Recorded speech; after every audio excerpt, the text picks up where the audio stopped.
حضرت ملا رومی رحمۃ اللہ علیہ نے لکھا ہے کہ ایک قوم ایسی تھی، کہتا تھا کہ یار میں جو بھی ظلم کرتا ہوں یہ اٹھتا ہی نہیں، جیسے میں چاہتا ہوں کر جاتا ہوں، جاگتا ہی نہیں۔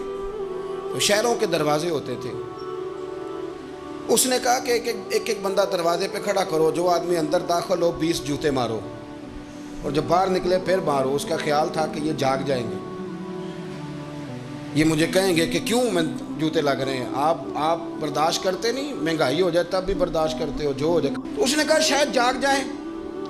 وہ ایک مہینہ تو ساری قوم اسی طرح جوتے کھا کے آتی جاتی رہی۔ تو عارف رومی کہتے ہیں کہ ایک دن وہ سیانے سیانے بندے، منتخب لوگ جمع ہو کے بادشاہ کے پاس آئے۔ تو بادشاہ وزیر سے کہنے لگا لو یہ والا مسئلہ اب ٹھیک ہو گیا، جاگ گئی ہے میری قوم۔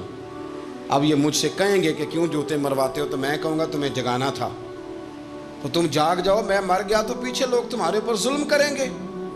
وہ سارے بندے آئے تو آگے کہنے لگے بادشاہ سلامت، ایک گزارش کرنی تھی۔ کہا کیا؟ کہنے لگے وہ ذرا جوتے مارنے والوں کی تعداد بڑھا دیں، ہمیں لائنوں میں لگنا پڑتا ہے، تو دفتروں سے لیٹ ہو جاتے ہیں، ڈیوٹیوں، تو بندے ذرا بڑھا دیں وہاں۔ تو بادشاہ کہنے لگا اوہو، اب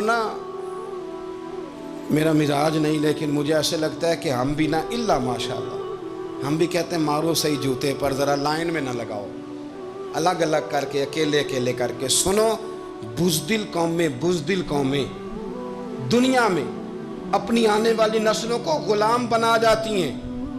گڑھے کھود رہے ہیں ہم اپنے پوتوں اور نواسوں کے لیے۔ جتنا ظلم میں اور آپ سہ رہے ہیں، اس سے 11 گنا اگلی نسلیں سہیں گی، یاد رکھنا۔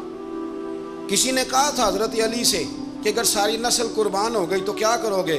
تو مولا علی کہنے لگے ایک سیزن کی فصل دے کے اگر قیامت تک کی ساری فصلیں بچ جائیں تو سودا مہنگا نہیں، ایک فصل ضائع کر کے آنے والی بچ جائے تو سودا مہنگا۔ کسی نے تو آگے بڑھنا ہے نا، کسی نے تو۔ یہ قصور میں 3-4 بچے پھر قتل ہو گئے، کل کی بات ہے نا، ابھی زینب کو لوگ بھولے نہیں اور ایک نیا مسئلہ بن گیا۔ خدا را کب تک، کس وقت تک، کب تک یعنی یہ نظام چلے گا؟ اپنی خودداری کی حفاظت میں نے اور آپ نے خود کرنی۔ ہم بچوں کو بزدل بنا رہے ہیں۔ ہمارے تو ایک گنڈا ہوتا ہے تو کئی شہروں کو اس نے آگے لگایا ہوتا ہے، کوئی پوچھنے والا نہیں۔ اگر آپ کے اندر، میرے اندر حفاظت خودداری نہیں جاگے گی، خبردار جی بچوں کو دھوپ لگتی ہے تو یہ تو پھر ایسے ہی رہیں گے۔ سنو حدیث مبارکہ، ترمذی کی حدیث ہے، صلی اللہ تعالی نبی کریم صلی اللہ، یہ حدیث پاک نہ کہیں دل کی تختی پہ لکھ لینا، یہ ترمذی شریف میں موجود ہے، یہ کہیں دل کی تختی پہ لکھ لینا۔ حضور نے فرمایا من قتل دون مالہ فہو شہید۔ کیا خوبصورت انداز ہے میرے نبی پاک۔ حضور فرمانے لگے جو شخص اپنے مال کی حفاظت کرتا کرتا مر گیا، وہ عام موت نہیں مرا، شہادت کی موت مرا ہے۔ ایسے کر کے پلیٹ میں رکھ کے نہیں چور کو دے دینے پیسے۔ ہاں اگر آپ نہتے ہیں، اس کے پاس اسلحہ ہے تو پھر بات اور ہے، پھر جان بچانے کی اہمیت زیادہ ہے، لیکن آپ طاقت کٹھی کریں۔ یہ کیا بات ہوئی کہ چور آیا اور لے کے چلا گیا؟ فرمایا من قتل دون مالہ فہو شہید، جو اپنے مال کی یعنی جائز پیسے اس نے کمائے، ایسے ہی کو لے جائے۔ فرمایا جو اپنے مال کی حفاظت کرتے ہوئے مر گیا، تمہارے نبی کا وعدہ ہے وہ شہادت کی موت مرا، گویا اللہ اسے بغیر حساب کتاب جنت عطا کرے گا۔ اور حضور فرمانے لگے وَمَنْ قُتِلَ دُونَ دَمِهِ فَهُوَ شہید۔ فرمایا جو آدمی اپنی جان کی حفاظت کرتے ہوئے مر گیا، کسی نے اس پر حملہ کیا، اس نے جان بچائی، لڑا اور مر گیا، عام موت نہیں مرا، حضور فرماتے ہیں میرا وعدہ ہے وہ شہادت کی موت گیا۔ سیاستہ کی روایت پڑھ رہا ہوں، اور حضور فرماتے دینہی فہو شہید، جو اپنے مذہب کی حفاظت کرتے ہوئے مرا۔ ذرا ترتیب دیکھو، پہلے نمبر پہ حضور نے مال کا نام لیا ہے، دوسرے نمبر پر رسول کریم علیہ السلام نے جان کا نام لیا، اور دین کا نام تیسرے نمبر پہ لیا ہے۔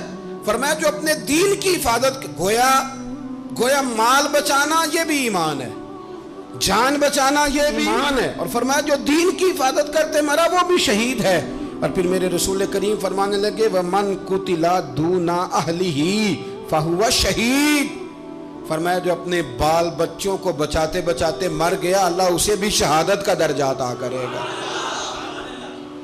جو شخص مال بچاتے دنیا سے چلا گیا وہ بھی شہید، تو جان بتاتے چلا گیا وہ بھی، تو پلیٹ میں رکھ کے دینا شروع کر دیا سارا کچھ پلیٹ میں۔ فرمایا جو آدمی اپنی جان بچاتے چلا گیا شہید، دین بچاتے چلا گیا شہید، گھر والوں کو بچاتے چلا گیا۔ نبی کریم علیہ السلام کی خدمت میں ایک صحابی نے عرض کی حضور اگر کو میرا مال چھیننا چاہے تو حضور نے فرمایا مقابلہ کر، مسلم شریف کی حدیث ہے، مقابلہ کر۔ عرض کی حضور اگر اس نے مجھے قتل کر دیا تو حضور فرمانے لگے رب تجھے شہادت کا درجہ دے گا۔